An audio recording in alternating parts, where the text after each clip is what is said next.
માંજલપુર વિસ્તારમાં સ્પંદન સર્કલ 4 રસ્તા પાસે ટ્રાફિક સિગ્નલ મૂકવાની માંગણી। માંજલપુર વિસ્તારમાં સ્પંદન સર્કલ 4 રસ્તા પાસે ભારદારી વાહનો ભરપૂર ટ્રાફિક હોય છે અને તેના કારણે ત્યાં ઘણા ગમકવાર અકસ્માત થતા રહે છે।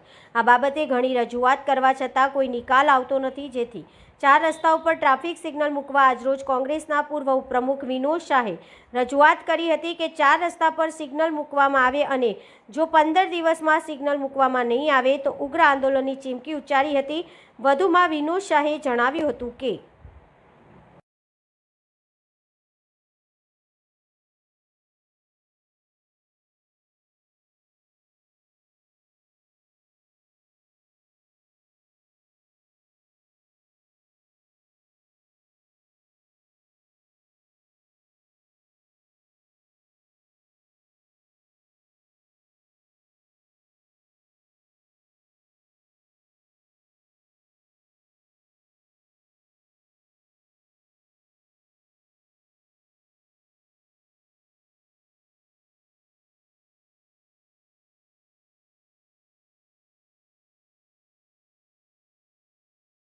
जी આજે કયા પ્રકારમાં વિરોધ કરવામાં આવ્યો તો શું? આજરોજ અહીંયા સ્પંદન સર્કલ છે, સ્પંદન 4 રસ્તા માંજલપુર ઇન્દ્ર કોમ્પ્લેક્સ પાસે, ત્યાં વારંવાર અકસ્માત થાય છે। આ એક અકસ્માત ઝોન છે। અહીંયા આગળ બે ત્રણ દિવસે ગમખ્વાર અકસ્માતો થઈ જ રહ્યા છે। 25 દિવસ પહેલાં એક વ્યક્તિનું મૃત્યુ થઈ ગયું। પરમ દિવસ રાતે લક્ઝરીવાળાએ 3 કારને ઠોકી દીધી। થોડા ટાઈમ પહેલાં એક બેંક ઓફ બરોડાની કોલ સેન્ટરની એક છોકરીનો પગ કાપી નાખવામાં આવ્યો। અહીંયા જ એક્સિડન્ટ થયો સર્કલની બાજુમાં।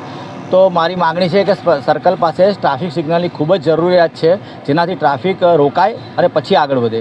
તેની જગ્યાએ ચારે બાજુથી બંદૂકની ગોળીઓની જેમ વાહનો છૂટે છે એકદમથી, અને કોઈ સ્પીડ લિમિટ હોતી નથી વાહનોની। વાહનો બેફામપણે દોડી રહ્યા છે। એમાં લક્ઝરી બસો આવી ગઈ, ગામડાની બસો આવી ગઈ, કાર આવી ગઈ, બાઇકોવાળા આવી ગયા, રિક્ષાવાળા આવી ગયા। તમામ લોકો બેફામ ચલાવી રહ્યા છે, જે લોકોમાં ટ્રાફિકમાં અવેરનેસ નથી। બીજું કે પબ્લિક પણ રોડ પર ટ્રાફિક સિગ્નલ નહીં હોવાથી રોડ વચ્ચે પોતાની પાર્ક કરીને નાસ્તો કરવા, ખાવા માટે જતા રહે છે। તો એ બધું પણ અહીંયા આગળ ઘણા બધા પ્રોબ્લેમ્સ છે। તો ટ્રાફિક સિગ્નલ આવે તો આ 4 રસ્તા પર થોડીક શાંતિ થાય, ટ્રાફિક ધીમો થાય। અહીંયા હજારો છોકરાઓ, ભવન સ્કૂલ છે, લિટલ ફ્લાવર સ્કૂલ છે, શ્રેય સ્કૂલના બાળકો અહીંયા ભણી રહ્યા છે, આ વિસ્તારમાં રહી રહ્યા છે અને રોજ અવર જવર કરે છે સ્કૂલે આવર જવર।